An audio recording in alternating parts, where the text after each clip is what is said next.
Hello everyone, I am नवीन कुमार। और यहाँ पर एक कंपनी है जो कि अपना आईपीओ भी लेके आ रही है। तो इस कंपनी को हम देखने की कोशिश करते हैं कि आज के दिन ये कंपनी का जो वैल्यू है वो किस तरीके से सही है, गलत है, उसके ऊपर थोड़ा सा नज़र डालने की कोशिश करते हैं। तो आज के दिन जो इस कंपनी की टोटल वैल्यू लगाई गई है दैट इज 380 करोड़ रुपए के आसपास में। कंपनी का नाम यहाँ पर है गोयल कंस्ट्रक्शंस। अब ये जो पर्टिकुलर कंपनी है ये मल्टीपल सेक्टर्स के अंदर में काम करती है। अलग अलग सेक्टर्स के जो कंस्ट्रक्शन से रिलेटेड जो काम होते हैं उनको यहाँ पर देखती है।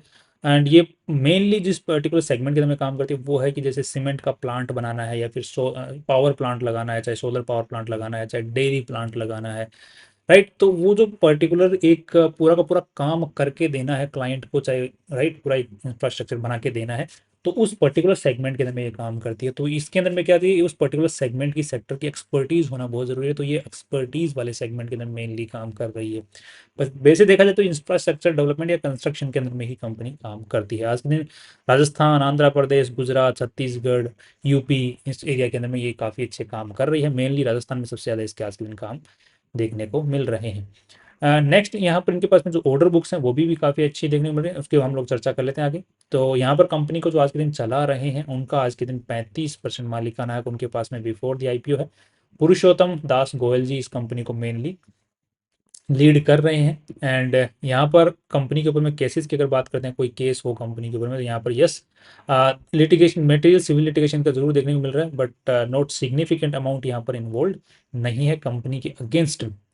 नेक्स्ट यहाँ पर जो कंटिजेंट लाइबिलिटी है जो कि एक बैंक गारंटी होती है, उसकी वजह से जरूर यहाँ पर कंटिजेंट लाइबिलिटी 52 करोड़ रुपए की देखने को मिल रही है, but again not significant because जो बैंक गारंटी है उसके जो कंटिजेंट होने के, जो लाइबिलिटी बनने के जो चांसेस होते हैं वो होते तो हैं, बट बहुत सिग्निफिकेंट नहीं होते हैं, या फिर उसके जो लाइबिलिटी बन जाने के सिग्निफिकेंट चांसेस कम ही होते हैं बिकॉज उतना कंपनी ध्यान लेके चलती है। बट स्टिल एक अच्छा खासा अमाउंट इनके पास में कंटिजेंट लाइबिलिटी के अंदर में इन्होंने रखा हुआ है।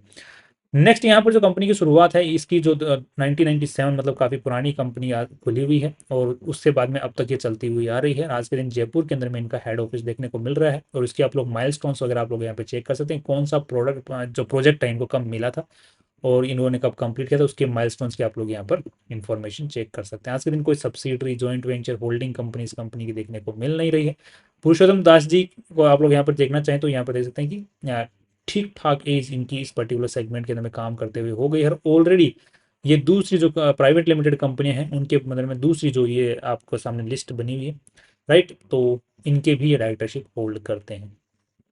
राइट, इनके पास में एक्सपीरियंस काफ़ी अच्छा खासा, as we have already seen that. And आज के दिन लगभग 5.5 लाख रुपया महीना की सैलरी ये कंपनी से उठा रहे।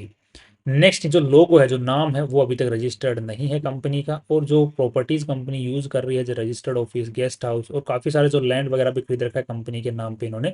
यूजुअली देखा जाए तो प्लॉट्स वगैरह खरीद रखे हैं, हाँ, तो वो कंपनी के नाम पे ही खरीद रखे हैं। दो इनकी जो वैल्यू है वो ज़्यादा सिग्निफिकेंट नहीं है, बट स्टिल कंपनी की जो जिस हिसाब से कंपनी की जितनी वैल्यू लगाई गई है उसके हिसाब से जो कंपनी के पास में प्रॉपर्टीज है उनकी वैल्यू उतनी उसको मैचिंग करने के लिए मतलब बहुत ही कम है। नेक्स्ट यहाँ पर आज के दिन 1191 एम्प्लॉयज इस कंपनी में काम कर रहे हैं। 1191 काफी अच्छा खासा नंबर है ये। नेक्स्ट, कंपनी का टॉप 10 कस्टमर से ही मैक्सिमम रेवेन्यू हर साल आ जा रहा है और रिपीटेड कस्टमर्स भी इनके अच्छे खासे हैं, जिनके अंदर में देखने को मिल रहा है कि यहाँ पर लेट्स सी, यहाँ पर तो 62% जो रेवेन्यू आया इनका रिपीटेड कस्टमर से ही आया है। दैट मीन्स कि पहले जिन्होंने काम करवा रखा है उन्होंने फिर काम दिया है और काम दिया है ये भाई ये भी करो। नेक्स्ट यहाँ पर सीमेंट प्लांट से इनका सबसे ज्यादा आज के दिन रेवेन्यू आया है 2025 के 24-25 के अंदर में। 2023-24 के अंदर में सीमेंट प्लांट से अगेन सिग्निफिकेंट वहीं से आया था, उससे पहले भी सीमेंट प्लांट से ही सिग्निफिकेंट रेवेन्यू आया था, क्योंकि एक बार सीमेंट प्लांट का एक बहुत बड़ा काम होता है तो उसको एक बार टुकड़ों के अंदर में कंपनी करती है तो रेवेन्यू जो है वो टुकड़ों में ही कंपनी जो है उसको ऑब्जर्व करती है अपने जो बैलेंस शीट होती है या फिर पीएनएल स्टेटमेंट होता है उसके अंदर में दिखाने का काम करती है। राइट, नेक्स्ट यहाँ पर देखने को मिल रहा है कि जैसे हम लोग यहाँ पे देख पा रहे हैं राजस्थान के अंदर में इनका सबसे ज़्यादा काम आज के दिन हो रहा है और सीमेंट प्लांट से इनका सबसे ज़्यादा रेवेन्यू आ रहा है और ये कुछ इनके प्रोजेक्ट्स हैं उनको आप लोग यहाँ पर इंफॉर्मेशन देख सकते हैं। काफ़ी अच्छा खासे बड़े प्रोजेक्ट्स ये कंपनी आज के दिन ले रही है। ये तो कंप्लीटेड प्रोजेक्ट्स हैं और ये जो प्रोजेक्ट्स आपने देखे थे ये ऑनगोइंग आज के दिन चल रहे हैं, ये कंप्लीटेड वाले हैं जिनकी भी आप लोग यहाँ पर इंफॉर्मेशन देख सकते हैं। ये इनका आपको पुराना जो ट्रैक रिकॉर्ड है अब तक का 97 से लेकर के 2025 तक का, उसको आराम से आप माइलस्टोन्स जिनको हम बोलते हैं, तो ये माइलस्टोन्स को आप लोग यहाँ पर देख सकते हैं। और ये जो स्टेट्स हैं इनके हर स्टेट्स के अंदर में थोड़ी थोड़ी प्रेजेंस है। दैट मीन्स कि यूजुअली क्या होता है, जो एक पर्टिकुलरली इंफ्रास्ट्रक्चर से रिलेटेड होगी, नाला बना दिया, कोई वाटर की नाले बना दिए, वाटर प्रोजेक्ट्स ले लिए गवर्नमेंट की तरफ से, तो वो क्या होते हैं कि उनको किसी भी टाइप का काम मिल जाए तो वो डेवलप करके दे देती हैं, राइट। तेजा भट्टी का काम होता है वो। ये पर्टिकुलर जो कंपनी है, ये पर्टिकुलर एक सेक्टर, ये ना स्पेसिफिक सेक्टर्स को लेकर के, या फिर कि ये पूरा प्लांट हमें क्रिएट करना है, तो फिर ये कंपनी बना करके देती है, तो वो एक स्पेशलाइज्ड पोजीशन हो जाती है, राइट। तो हम ऑलरेडी चर्चा कर चुके हैं इस बारे में। तो ये स्पेशलाइज्ड कंपनी यहाँ पर देखने को मिल रही है, इस चीज़ का एक मार्केट एक अलग से प्रीमियम वैल्यू देता है। नेक्स्ट यहाँ पर थोड़ा सा हम लोग बैलेंस शीट को भी समझने की कोशिश कर लेते हैं इस कंपनी की। पूरी कंपनी के अंदर में आज के दिन 265 करोड़ रुपीज इसमें लगे हुए हैं, जिसमें से अगर देखा जाए तो इन्वेस्टर्स का पैसा 131 करोड़ रुपया लगा हुआ है, और बाकी जितना भी पैसा कंपनी में है वो उधारी का पैसा है। मेनली उधारी में कंपनी ने बैंक से जो लोन वगैरह ले रखा है वो भी यहाँ पर लॉन्ग टर्म 17 करोड़ का, और शॉर्ट टर्म जो है 14 करोड़ का लोन ले रखा है। बाकी जो है उधारी के अंदर में पैसा उठा रखा है या फिर माल उठा रखा है, बट बैंक से नहीं उठा रखा। नेक्स्ट यहाँ पर देखने को मिल रहा है कि जो एसेट साइड के अंदर में हम लोग चेक करते हैं बैलेंस शीट के, तो यहाँ पर मेनली पैसा जो है इनका ट्रेड रिसीवेबल्स में भी अच्छा खासा पड़ा हुआ है, जो कि पुराने जो डेटा रिकॉर्ड्स हैं 2002 साल पहले की, उसके हिसाब से अगर देखा जाए तो यहाँ पर अच्छा खासा ट्रेड रिसीवेबल्स देखने को मिल रहा है। दैट मीन्स ये कंपनी रिसिप्ट्स काट चुकी है, बट स्टिल पेमेंट नहीं आया है। दैट मीन्स कि या तो कंपनी ने जल्दी रिसिप्ट्स काट दी हैं, जल्दी रियलाइज कर लिए हैं जो रेवेन्यू है उसको, जिसका अभी तक पेमेंट कंपनी के पास में नहीं आया है, जिसकी वजह से आप लोग देख पा रहे हैं यहाँ कि 2016 करोड़ से 55 करोड़ रुपए का लगभग 40 करोड़ का इनका जो है ट्रेड रिसीवेबल्स बन गया है। इन्वेंट्री कुछ खास नहीं है, that's again again fine. Cash इनके पास में देखने को मिल रहा है, सॉरी दिस ओके, मैं कैश को देख रहा था, ट्रेड रिसीवेबल्स इनका significant, okay sorry my bad. यहाँ पर नंबर्स को देखते हैं थोड़ा सा सिग्निफिकेंट हो गया, तो यहाँ पर ट्रेड रिसीवेबल वाला जो सेगमेंट है उसको अगर देख रहे हैं तो सिग्निफिकेंट नहीं देखने को मिल रहा है। दैट मीन्स कि अच्छा है, मतलब कि मैनेज करके चल रहे हैं, जितना रिसिप्ट काट रहे हैं उसका पेमेंट टाइम पर आ रहा है, अटक नहीं रहा, और कैश भी इनके पास में अच्छा खासा पड़ा हुआ है। अब यहाँ पे ये समझ में नहीं आ रहा है कि ये कैश का पेमेंट जो है लोन चुकाने के अंदर में काम में क्यों नहीं ले रहे हैं। दो इनके पास में एक ऑर्डर बुक ऑलरेडी अच्छी खासी पड़ी हुई है, तो उस ऑर्डर बुक को कंप्लीट करने के लिए जो कैश है उसका काम में ले रहे हैं। Still that's again fine. तो यहाँ पर कुछ बैलेंस शीट भी इनकी ठीक ठाक देखने को मिल रही है, राइट। नेक्स्ट रेवेन्यू की अगर बात करते हैं तो रेवेन्यूज 270, 386, 600 करोड़ रुपए तक पहुंच चुकी है, और इसमें से नेट प्रॉफिट ये निकाल ले पा रहे हैं 5% के आसपास में। पाँच नहीं, छः 6.5% मान के चलो, 6-6.5% के आसपास में नेट प्रॉफिट भी अपने रेवेन्यू का निकाल ले पा रहे हैं। दैट्स ह्यूज नंबर, राइट, उस पर्टिकुलर सेगमेंट के अंदर में। And that's nice. रेवेन्यू भी अच्छा खासा है, नेट प्रॉफिट भी अच्छा खासा है, और कुछ ज़्यादा यहाँ पर अगड़िंगा बगड़िंगा करने का भी कोशिश बैलेंस शीट किया, फिर पीएनएल स्टेटमेंट में करने का कोशिश नहीं किया हुआ लग रहा है। रेवेन्यू के साथ में कंपनी का एम्प्लॉय बेनिफिट एक्सपेंसेस भी बढ़ रहा है, जो मटेरियल कंजम्पशन है वो भी बढ़ रहा है।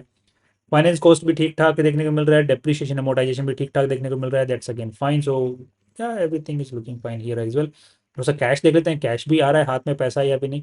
तो जैसे हमने ऑलरेडी बैलेंस शीट में चेक किया कि कैश आ रहा है, तो यहाँ पर भी एक बार चेक कर लेते हैं। यस, तो यहाँ पर भी देखने को मिल रहा है कि कैश तो आ पॉजिटिव सेंस में आ रहा है कि नेगेटिव सेंस में आ रहा है, तो यहाँ पर देखने को मिल रहा है कि पॉजिटिवली ही आ रहा है, राइट। बिकॉज यहाँ पर 14 करोड़ का प्लस यहाँ पर ट्रेड्स पेबल की वजह से हो रहा है, बट स्टिल यहाँ पर 38 करोड़ का कैश है, तो इसका अगर हम लोग माइनस कर भी देंगे तो भी still company has a significant amount. यहाँ पर अगर हम लोग इंटरेस्ट भी पे कर देंगे, still company has a significant amount.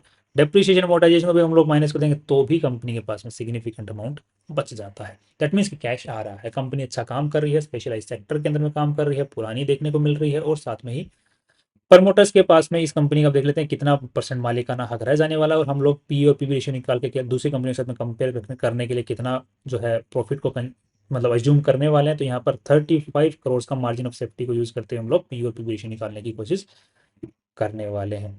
So 35 CR, और सबसे पहले हम लोग देखते हैं मालिक लोगों के पास में इस कंपनी के अंदर में कितना पैसा रहने जरा जाने। तो अब यहाँ पे आप लोगों को एक चीज़ समझ में आई, जितने भी हम लोग देखा, राइट, उस चीज़ के अंदर में, तो कि कंपनी को जरूरत किस चीज़ की है। कंपनी के पास में ऑर्डर बुक ठीक ठाक पड़ी हुई है, उसको पूरा करने के लिए कंपनी को चाहिए मशीनरी, मशीनरी चाहिए, तो इसके लिए कंपनी को पैसा चाहिए, पैसा चाहिए, तो कंपनी के पास में कैश पड़ा हुआ है। कंपनी लोन से पैसा उठा के नहीं काम करना चाह रही, कंपनी बोल रही है कि हम लोग आईपीओ से पैसा उठाएंगे। तो यहाँ पर देखने को मिल रहा है कि कंपनी जो पैसे उठा रही है, राइट, आईपीओ के थ्रू, तो वो उठाने जा रही है लगभग 2 सितंबर से 4 सितंबर के बीच में, और टोटल 99 करोड़ रुपए उठा रही है, जिसमें से 20 करोड़ रुपीज तो कंपनी के जो प्रमोटर्स हैं उनके पास में जा रहे हैं, as per IPO, as per new SME companies rules. 20% से ज़्यादा का जो है जो पैसा है वो प्रमोटर्स अपना सेल्स टेक नहीं कर सकते, तो यहाँ पर 20% से नीचे ही कर रहे हैं। एंड यहाँ पर बाकी पैसा 75 करोड़ के आसपास में कंपनी के पास में जा रहा है, जो कि कंपनी यूज करने वाली है कैपिटल एक्सपेंडिचर मीन के नए इक्विपमेंट्स वगैरह खरीदने के अंदर, दैट्स अगेन नाइस। और बाकी जो है लोन कम करने के लिए भी कंपनी काम में लेने वाली, दैट मीन्स की अगेन नेट प्रॉफिट के बढ़ने की उम्मीद है। जो 3 करोड़ रुपए में बचा फाइनेंस कॉस्ट कंपनी के लग रहे थे वो भी बच जाएंगे फ्यूचर के अंदर में, जिसकी वजह से कंपनी का नेट प्रॉफिट और बढ़ेगा। That's right, this is nice. So expansion is very good. But अब यहाँ पे देख लेते हैं कंपनी के जो प्रमोटर्स हैं उनके पास में 100% मालिकाना हक था, लगभग लगभग 72% के आसपास में आफ्टर दी आईपीओ भी रह जाने वाला है, that's again very good. Right, अब 35 करोड़ के हिसाब से पी और पीबी रेशियो भी ऊपर निकालें तो इसकी पूरी जो कंपनी की वैल्यू है वो 378 करोड़ रुपीज़ की लगाई जा रही है, जिसके हिसाब से देखा जाए तो हमें 35 करोड़ का नेट प्रॉफिट को हमने एज्यूम करने की कोशिश की, तो यहाँ पे 11 का जो है पी रेशियो निकल गया था, जिसको हम लोग कंपेयर करते हैं दूसरी जो कंपटीशन में जो कंपनी है जो कि इसी सेक्टर में काम करेगी, सिमिलर से इस सेक्टर में काम करें, कि ना ये तो नहीं कह सकते इसी सेक्टर में करती हैं, बट सिमिलर से सेक्टर में करती हैं, जो कि कंस्ट्रक्शन एंड इंफ्रास्ट्रक्चर डेवलपमेंट में काम कर रही हैं, वो भी ये भी उसी में काम कर रही है, बट वो अलग इंडस्ट्री को कैटर कर रहे हैं, अलग सेक्टर को कैटर करते हैं। तो यहाँ पर देखने को मिला कि इसका जो पी रेशियो है वो 31 का है, इसका 10 का है और इसका 28 का। दैट मीन्स कि इन्होंने जो लोवेस्ट जिसका पी रेशियो है उस सनटेक इंफ्रा उसके साथ में इन्होंने कंपेयर करने की कोशिश की है। दैट मीन्स की कमाई अच्छी कर वैल्यू भी ठीक लगाई है। दो इसको इसको सनटेक इंफ्रा के मुकाबले जो है वैल्यू अच्छी मिलने की उम्मीदें हैं। सनटेक को इतनी अच्छी वैल्यू मार्केट ने नहीं दे रखी है, बट इसको मिलने की उम्मीदें नजर आ रही हैं। पीबी रेशियो की हम लोग बात कर लेते हैं एक बार नेटवर्थ के हिसाब से, तो 131 करोड़ और यहाँ पर 75 करोड़ रुपए और जा रहे हैं, तो 200 करोड़ 200 के हिसाब से 1.7 का पीबी रेशियो बनता है, जिसको अगर हम लोग कंपेयर करते हैं तो 4.6 यहाँ पर है नहीं और यहाँ पर 3.49। सो अगेन नेटवर्थ के हिसाब से भी वैल्यू ठीक लगाई है। सो यहाँ से आई थिंक जंप आना चाहिए, इसके जो लिस्टिंग गेन है इसको कंपनी को मिलना चाहिए, because we have seen things कि नेट कंपनी के पास में जैसे देखा कि वैल्यू है आज के दिन पुरानी है और अच्छे से प्रोजेक्ट कंप्लीट कर रही है और स्पेशलाइज्ड है एंड चलती हुई आ रही है, और balance sheet net profit and हड़िंगा बड़िंगा उनमें नहीं किया हुआ नजर आ रहा है और मैनेजमेंट भी एक्सपीरियंस नजर आ रहा है। So these all these things adds value to the company. And अब फाइनली एक चीज़ और चेक कर लेते हैं अपने खुद के शांति के लिए, वो है कि कंपनी का जो आईपीओ लेके आ रहे हैं उनका नाम है सुजन अल्फा कैपिटल एडवाइजर्स, और इनका जो पास्ट के अंदर परफॉर्मेंसेज रही हैं पुराने आईपीओज की उनकी अच्छी रही है। 2024 से अहिंसा श्री अहिंसा नेचुरल्स नाम से कंपनी का आईपीओ लेके आए थे, अच्छी परफॉर्मेंस है। 2024 में भी जिन कंपनियों का आईपीओ लेके आए हैं उनकी जो परफॉर्मेंस है लिस्टिंग गेन के अंदर में भी और अभी भी जो उनकी प्राइस चल रही है उसके हिसाब से जो वैल्यू ये लगा रहे हैं, ज़्यादा हड़िंगा बड़िंगा करके ज़्यादा लगाने की कोशिश नहीं कर रहे हैं, that's a very good thing. Again यहाँ पर एक कंपनी जरूर देखने में सोधानी एकेडमी फिनटेक, ये भी जयपुर की एक कंपनी है एंड ये शेयर मार्केट के कोर्सेज बेचने का काम करती है, इसका 6 गुना हो गया है शेयर प्राइस। तो इसमें अगर कोई भाई है इस वक्त तो उसको थोड़ा सा संभल के रहने की जरूरत है, ऐसे ही दिख गया तो बता दो। नेक्स्ट, अब जो फाइनल व्यू बन रहा है कंपनी को लेकर के वो यही बन रहा है कि लिस्टिंग गेन की उम्मीदें शॉर्ट टर्म में भी उम्मीदें नजर आ रही हैं और लॉन्ग टर्म में भी कंपनी से उम्मीदें नजर आ रही हैं। I am positive on this company. आपको वो कोई भी अपना फाइनल डिसीजन बनाना है उसके हिसाब से अपने फाइनेंशियल एडवाइजर से पूछना है, उसके बाद में अपने फाइनल डिसीजन पे पहुंचना है। This was just a limited review, that's all. कल फिर मिलते हैं पूरा वीडियो के साथ में। Finally see you tomorrow.